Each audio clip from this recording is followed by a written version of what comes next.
இந்தியாவோட first ever class பிரிட்ஜுக்கு போகலாமா, அதுவும் கடலுக்கு நடுவில்.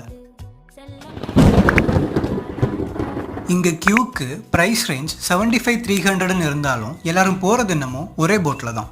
சாலிடாக 1.5 மணி நேரத்துக்கு அப்புறம் வெயிட் பண்ணி நாங்கள் பார்த்த வியூ என்ன தெரியுமா?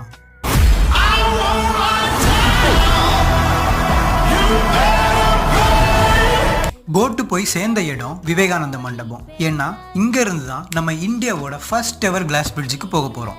திருவள்ளுவர் ஸ்டாச்சுவோட 25th ஆனிவர்சரி ட்ரிபியூட்டா தான் இந்த பிரிட்ஜை கன்ஸ்ட்ரக்ட் பண்ணியிருக்காங்க. ஃபர்ஸ்ட் டைம் இந்த மாதிரி ஒரு எக்ஸ்பீரியன்ஸ், அதுவும் நம்ம கன்னியாகுமரியில. 37 கோடி செலவுல கட்டப்பட்ட இந்த பாலத்தோட மொத்த நீளம் 77 மீட்டர். விவேகானந்த மண்டபத்தையும் திருவள்ளுவர் ஸ்டாச்சுவையும் கனெக்ட் பண்றது தான் இந்த பாலம். மார்னிங் 8 o'clockல இருந்து ஈவினிங் 4 o'clock வரைக்கும் தான் அலோவ் பண்றாங்க. கண்டிப்பா விசிட் பண்ணி பாருங்க. ஃபார் மோர் வீடியோஸ்க்கு மினி பஸ் சேனலை ஃபாலோ பண்ணிடுங்க.